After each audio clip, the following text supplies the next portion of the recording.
Sejam bem-vindos ao estudo do Vem e Segue. Meu nome é Vanderlei Claudiano, hoje é dia 23 de janeiro. Acompanhe essa mensagem diariamente pela Rádio Sud, no horário meio-dia e 9 horas da noite, e também aqui pelo meu canal no YouTube, Escola Dominical Brasil. Hoje eu vou compartilhar com vocês Doutrina e Convênio, a seção 3, a partir do versículo 6. Bom, o estudo que eu fiz para compartilhar hoje se encontra aqui no livro Revelação em Contexto, tá bom? Que conta ali a história por trás de cada revelação de Doutrina e Convênio. E o que está acontecendo até que Joseph Smith recebe essa seção 3 aqui, essa revelação? Bom, Martin Harris ele estava ajudando Joseph Smith no processo de tradução do livro de Mormon. Joseph Smith ia traduzindo e Martin Harris ele servia ali como escrevente, ele ia escrevendo, anotando as palavras que Joseph Smith ia citando ali. Porém, tinha muita oposição das outras pessoas contra Martin Harris, dizendo que ele estava sendo enganado, né, que Joseph Smith estava enganando ele, que só queria o dinheiro dele. E dessa maneira, ele se sentia muito frustrado, né, porque a principal oposição que ele sentia era da própria esposa dele. A esposa dele criticava ele demais com isso. E o que acontece? Ele pegou Martin Harris para provar que ele estava certo, que ele estava fazendo realmente um trabalho por Deus ali. Ele pediu a Joseph Smith que ele pudesse levar as páginas que já havia sido traduzida, para ele mostrar para a esposa dele, para ela ver ali, né, e saber que realmente o trabalho que ele estava fazendo, que aquilo que estava escrito não podia ser obra do acaso, que era a obra de Deus. Então ele insistiu ali para que Joseph Smith permitisse ele levar. Porém o Senhor já tinha ordenado a Joseph Smith que não era para ele tirar os olhos daqueles manuscritos, né, que era para ficar em sua posse. Porém, Joseph Smith ele vai lá e pergunta ao Senhor se ele pode conceder que Martin Harris leve, né, aquelas páginas traduzidas, aqueles manuscritos, lá para a família dele, né, para a esposa dele, para mostrar. E o Senhor pegou e disse não para Joseph Smith, que ele não poderia levar. Então, novamente, ao ele passar a resposta do Senhor ali para Martin Harris ficou frustrado e novamente pediu para que ele pedisse a Deus novamente que concedesse que ele levasse. Joseph Smith mais uma vez foi lá e pediu, né, para que o Senhor permitisse que Martin Harris levasse os manuscritos. E novamente a resposta do Senhor foi não.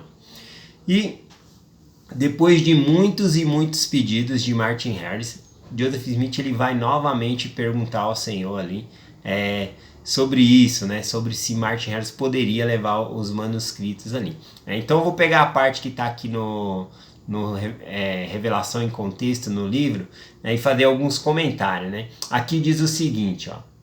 Ainda assim, ele não se contentou, Martin Harris, né? Continua insistindo. E insistiu que perguntasse mais uma vez. Depois de muitos pedidos, perguntei novamente ao Senhor. E foi dada a permissão sobre certas condições.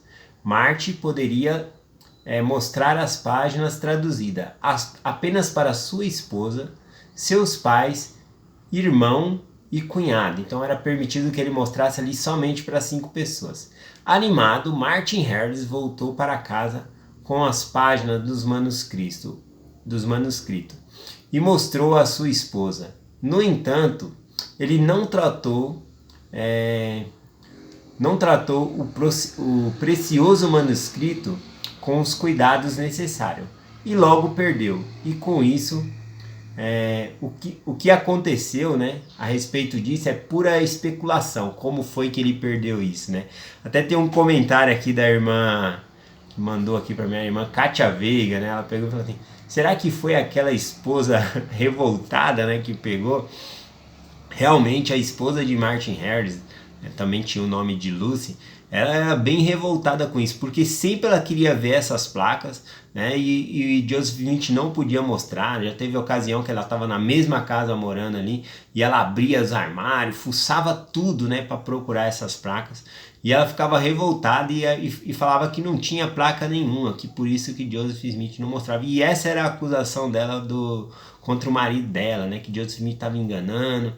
E Mas qualquer coisa que nós falar como se perdeu, né, esses manuscritos aqui é pura especulação, tá bom? E tem até alguns rumores falando aqui no livro, né? Diz assim, ó, um rumor comumente repetido é que Lucy retirou as páginas do escritório de Martin e as queimou.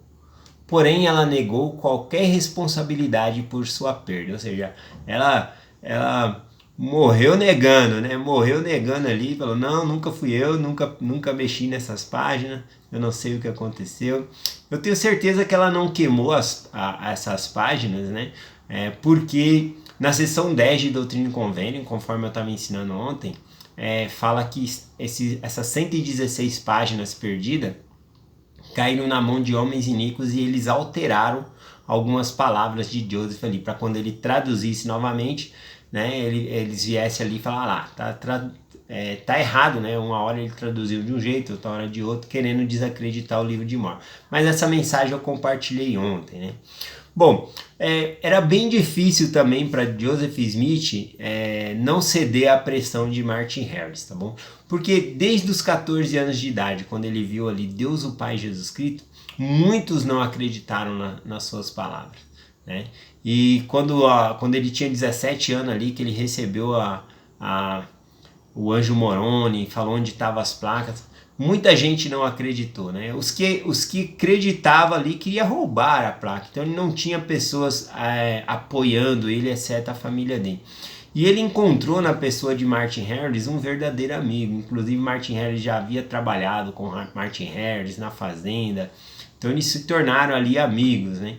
E Martin Harris, lembrando aí que quando o Joseph Smith ele estava com as placas, os registros nas mãos, ele não conseguia fazer o processo de tradução porque sempre tinha alguém batendo lá na casa dele, procurando para saber, querendo ver as placas, tentando roubar as placas. Então estava impossível viver lá e fazer o trabalho de tradução.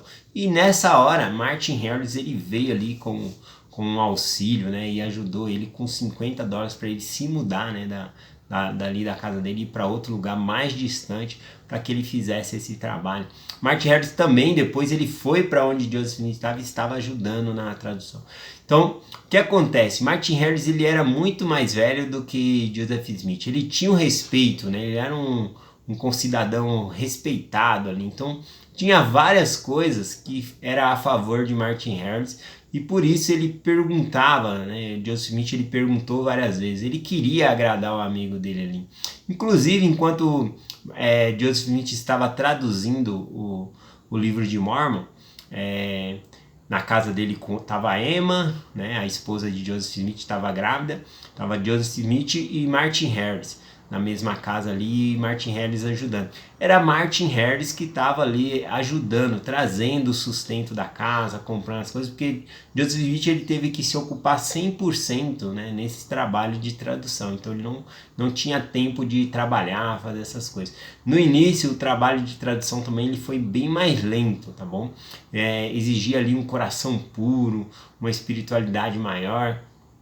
Então era trabalhoso ali traduzir as placas. Depois de Joseph Smith foi pegando mais habilidade, né, e aprendendo esse processo de tradução e melhorou muito, né, até que depois ele consegue traduzir em 8, 9 páginas por dia. Mas no começo não foi assim, foi bem trabalhoso. E Martin Harris estava ali, né, ajudando, apoiando, né, quando todos os outros haviam virado as costas para ele. Então era bem difícil ele negar esse pedido dele mostrar, deixar Martin Harris levar os manuscritos. Mas foi o que aconteceu. Martin Harris levou e perdeu esses manuscritos, né? E havia sido feito um convênio sobre isso, para quem ele podia mostrar. E quando ele volta, né, Martin Harris volta sem os manuscritos ali, e fala, né, eu perdi, né, eu perdi minha alma, perdi os manuscritos, né, isso foi uma lição muito dura para Joseph Smith. Então Joseph Smith ele inquiriu ao Senhor a respeito dessas 116 páginas. Eu digo que essa experiência de ter perdido as 116 páginas, algo que o Senhor tinha confiado a Joseph Smith, e por causa da insistência dele que se perdeu, ele aprendeu uma grande lição, né, de sempre ouvir ao Senhor, né, a Deus, do que ouvir aos homens. A revelação diz o seguinte aqui, Doutrina e Convênio, seção 3, do versículo 6 em diante aqui. Eis que muito frequentemente transgrediste os mandamentos e as leis de Deus, e seguiste a persuasão dos homens. Pois eis que não deveis ter temido mais aos homens do que a Deus, embora os homens ignorem os conselhos de Deus e desprezem suas palavras. Ainda assim, tu deveria ter sido fiel, e ele teria estendido o braço e amparado-te contra todos os dardos inflamados do adversário, e teria te permanecido contigo em todos os momentos de angústia. Lembra-te, porém, de que Deus é misericordioso. Então, mesmo se ele não tivesse emprestado ali o manuscrito, né, para Martin, não tivesse insistido, o Senhor estaria com ele nos momentos de angústia, em todos os momentos ali com Joseph Smith, e teria dado força a ele, arrumado algum jeito dele conseguir fazer o trabalho de tradução. Tinha que confiar em Deus. Então, é muito duro quando o Senhor fala aqui para ele, né? Lembra-te, porém, de que Deus é misericordioso, que Deus ele perdoa, né? Mas quando ele fala assim, pois eis que não deveis ter temido mais aos homens do que a Deus. Então nós devemos obedecer a Deus e não aos homens, né? Deus ele nos dá os seus mandamentos. Não podemos quebrar o dia do Senhor, por exemplo, para ir assistir um jogo ou ir em uma festa, deixar de ir na igreja, né? Quando nós fazemos isso, nós estamos dando mais privilégio e atenção aos homens do que realmente a Deus. Ou quando quebramos a palavra de sabedoria por pressão de outras pessoas, por estar no meio de outras pessoas, sendo influenciado. Então, essa revelação é bem clara, né? Nós devemos temer a Deus, respeitar o que Deus está mandando, não temer aos homens ou querer agradar aos homens. Então, eu deixo essa mensagem com vocês hoje, em nome de Jesus Cristo. Amém. Até amanhã.